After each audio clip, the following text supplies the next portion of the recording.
Hello everyone. अपने पिछले video में हमने हिस्ट्री ऑफ एक्सटेंशन एक्टिविटीज़ के अंतर्गत ब्रिटिश सरकार के द्वारा और भारत के कुछ समाज सुधारकों के द्वारा ग्रामीण उत्थान के लिए प्रसार गतिविधियों के लिए किए गए कार्यों के बारे में पढ़ा था। ग्रामीण उत्थान के लिए जो भी कार्य किए गए थे उनको हम इतिहास के रूप में अगर देखें तो दो भागों में बांट सकते हैं।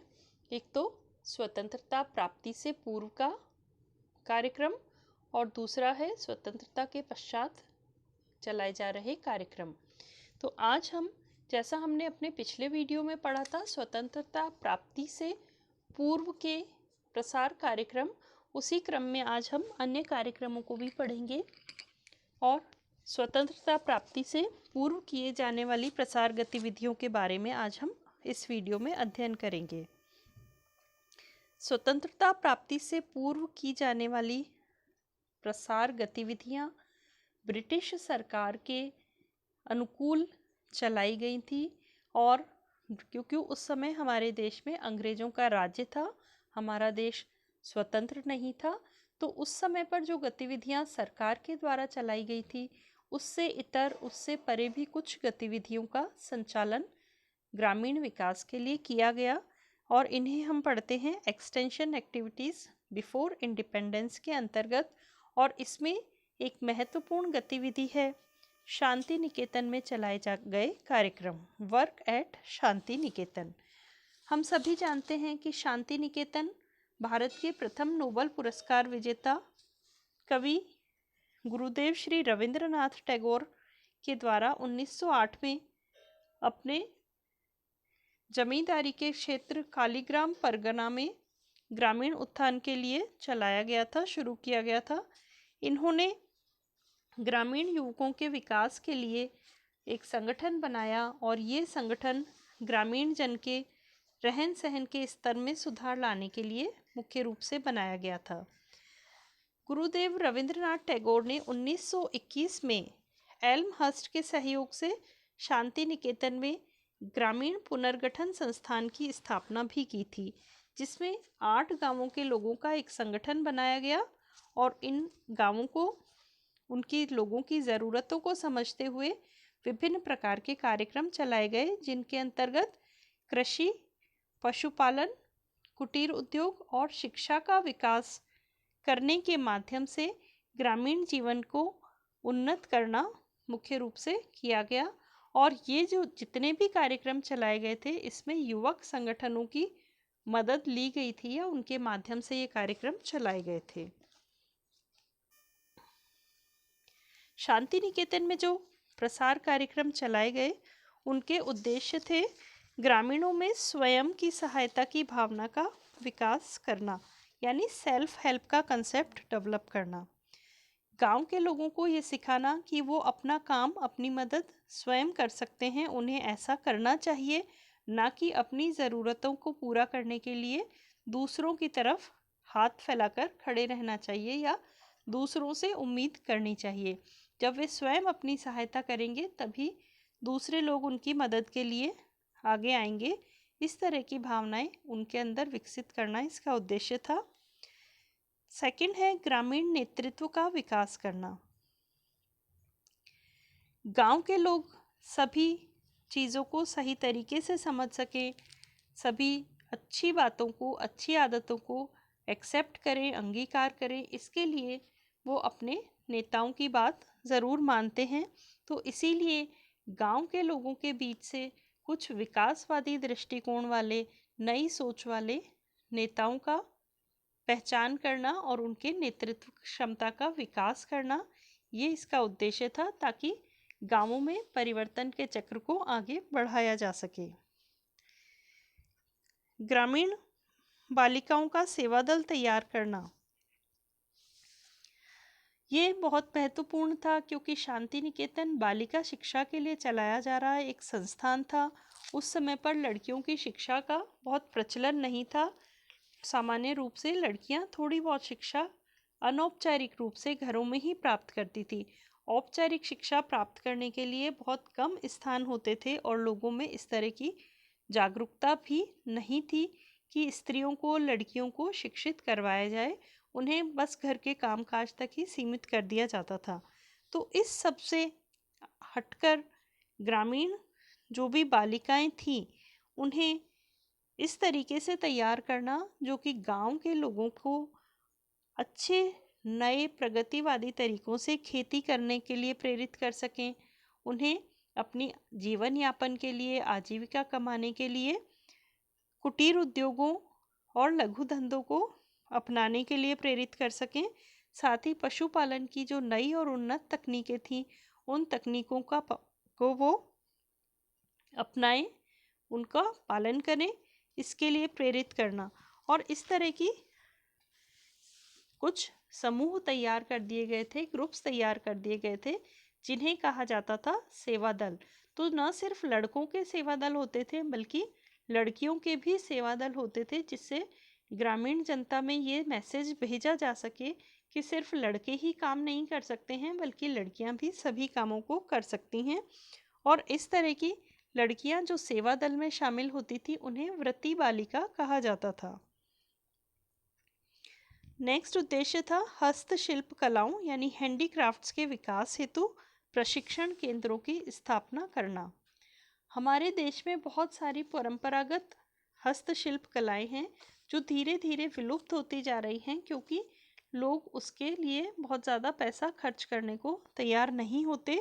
तो जो लोग उन हैंडीक्राफ्ट्स को करते हैं, बनाते हैं, उन्हें पूरा रिटर्न नहीं मिल पाता। जितनी वो मेहनत करते हैं उसके अनुसार, उसके अनुरूप उनकी आय नहीं हो पाती। तो उन लोगों ने इन अपने जो पुश्तैनी धंधे थे, जो प्राचीन उनके परंपरागत व्यवसाय थे हैंडीक्राफ्ट से रिलेटेड, उनको छोड़ना शुरू कर दिया और धीरे धीरे ये कलाएं विलुप्त हो जाती। तो उसे बचाने के लिए, हमारी सांस्कृतिक धरोहर को बचाने के लिए शांति निकेतन में के माध्यम से गांवों में कुछ ट्रेनिंग सेंटर्स बनाए गए, जो कि हस्तशिल्प को नए तरीकों से कर सकें, नए तरीके से उसको अपना सकें और उनका विकास कर सकें। प्रदर्शन केंद्र की स्थापना करना। शांति निकेतन में एक एग्जीबिशन सेंटर या प्रदर्शन केंद्र भी बनाया गया था, और उस सेंटर में, उस केंद्र में लोगों को दिखाया जाता था कि कैसे हम बेहतर और वैज्ञानिक तरीके से खेती कर सकते हैं, कैसे पशुपालन की अच्छी टेक्निक्स हम यूज़ कर सकते हैं, और इसके साथ साथ ही सिलाई, कढ़ाई, बुनाई, टोकरी बनाना, कुम्हारी, चर्मकारी, जो भी छोटे धंधे होते हैं, कुटीर उद्योग या लघु धंधे, उनको करने की टेक्निक्स सिखाया जाती थी या डेमोन्स्ट्रेट की जाती थी, दिखाई जाती थी, ताकि लोग उसको देख करके और स्वयं उन रोज़गारों को अपनाने के लिए प्रेरित हो सकें। इसके साथ साथ ही ग्रामीणों को साक्षर बनाने के लिए साक्षरता अभियान भी चलाए गए। एक दूसरे के साथ सहयोग की भावना को बढ़ावा भी दिया जाने लगा, और साथ ही ग्रामीण स्वास्थ्य और स्वच्छता को अपनाने पर भी बल दिया जाना इस कार्यक्रम के उद्देश्य थे। और इस सभी के लिए जो कार्यक्रम में गतिविधियां की गई, उस गतिविधियों में से मुख्य थी कृषि और पशुपालन पर जोर देना, और ये होता था प्रदर्शन स्थलों की मदद से। वहाँ पर उन्हें खेती के अच्छे तरीके, कीटनाशक, फर्टिलाइजर्स यानी उर्वरक, खेती के नए नए तरीके, सिंचाई के नए तरीके, उन्नत किस्म की बीज, ये सभी दिखाए जाते थे। पशुपालन की भी अच्छी टेक्निक्स सिखाई जाती थी, ताकि ग्रामीण लोग उससे सीख सकें। इसके साथ ही स्वास्थ्य सुरक्षा के प्रयास भी इसके अंतर्गत शामिल थे, जहाँ पर ये दिखाया जाता था या सिखाया जाता था कि कहाँ से पानी पीना चाहिए, दूषित पेयजल है तो उसे नहीं पीना चाहिए, साफ़ करके पीना चाहिए।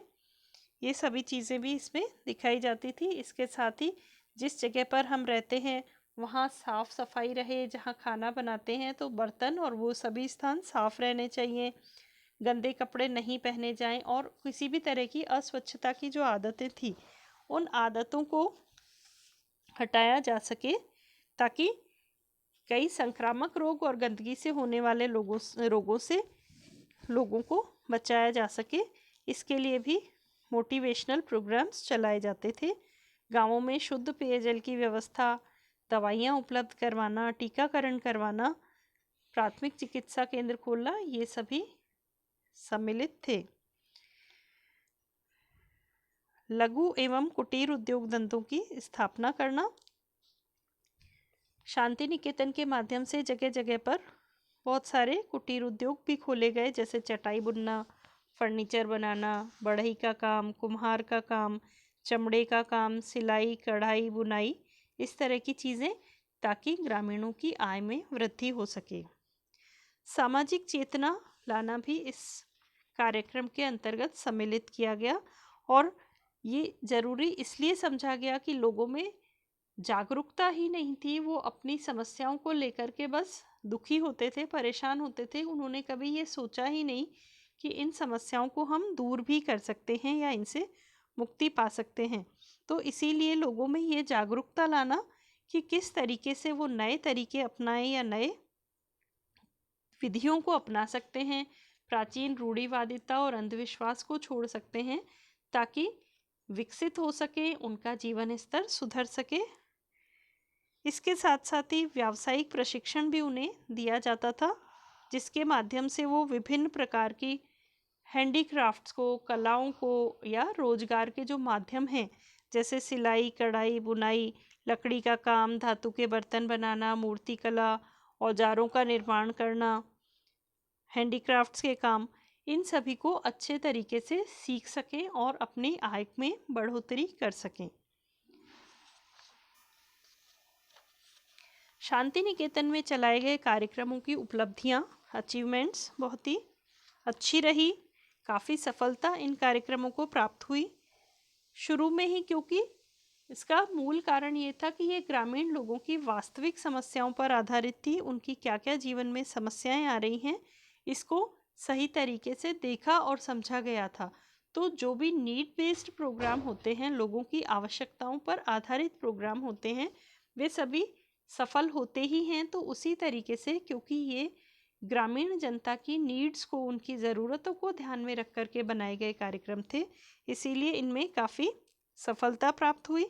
और इसमें बहुत सारे लोगों ने अपना सहयोग भी प्रदान किया। जब ये महसूस किया गया कि ये वास्तव में लोगों की सहायता के लिए हैं, उनके जीवन स्तर को अच्छा बनाने के लिए हैं, तो इसमें बहुत सारे शिक्षाविद, राजनीतिज्ञ, समाज सुधारक, सरकारी और गैर सरकारी संस्थाएं भी मदद के लिए आगे आईं। उन्होंने भी अपने सहयोग प्रदान किया, जिससे कार्यक्रम और भी अधिक सफल हो सका।